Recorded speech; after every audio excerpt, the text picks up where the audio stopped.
And let's go to Australia now. Rugby Australia has terminated fullback Israel Folau's contract for committing a high-level breach of the Players' Code of Conduct by sharing a social media post. A three-person independent panel has announced its verdict 10 days after deciding Folau had committed a high-level breach of Rugby Australia's Professional Players' Code of Conduct. Rugby Australia CEO Raylene Castle told reporters in Sydney that the outcome is painful for the game. While Rugby Australia accepts the panel's decision directing termination of Israel Folau's playing contract for his high-level breach of the Code of Conduct, we want to stress that this outcome is a painful situation for the game.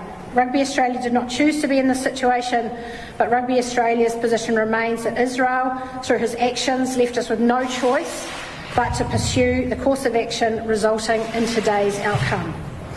There's been an extremely challenging period for rugby, and this issue has created an unwanted distraction in an important year for the sport and for the Wallabies team. But our clear message to all rugby fans today is that we need to stand by our values and the qualities of inclusion, passion, integrity, discipline, respect and teamwork.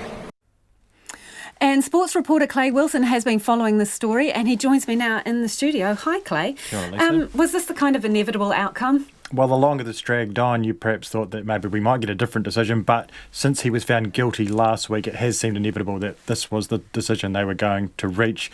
Rugby Australia's opinion on it, their view on it has been fairly strong since the start. So to get rid of him, to tear up his contract, it was always sort of heading this way since he was found guilty. It was going to take a lot for the three-person panel to turn around and say that perhaps that wasn't the best course of action. I think everyone who was across this generally expected that he was going to have his contract ripped up.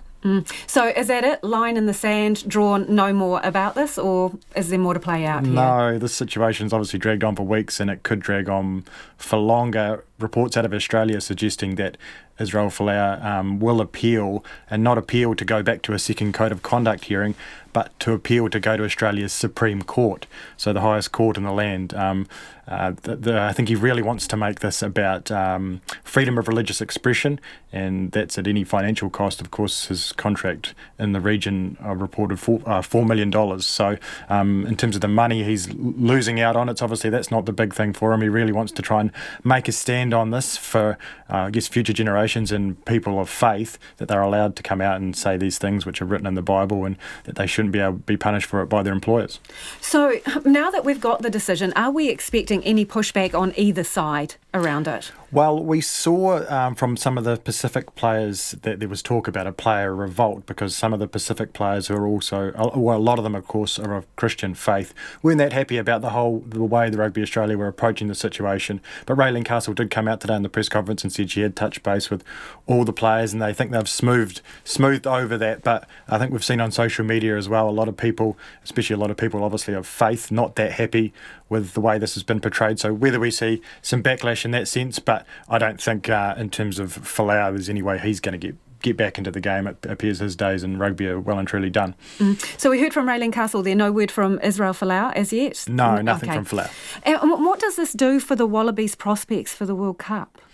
Well, it's a huge blow for the Wallabies. Arguably, he's their best player, definitely their most dangerous attacking weapon. They have others, but we've seen what Israel Folau has done against the All Blacks. All Blacks fans will remember that. So it really is a big blow for not only for the Wallabies World Cup chances, but for rugby in Australia in general. It's already in a massive fight and a real struggle against the other major codes, rugby league and cricket and Aussie rules in Australia. So this is only going to worsen that situation in terms of the look for rugby. But yeah, their World Cup chances definitely take a huge blow, losing a world-class player like Israel Folau. Thanks for that. That's Clay Wilson, who's been following the Israel Folau case. And as you heard there, that's it. He's gone. Contract over.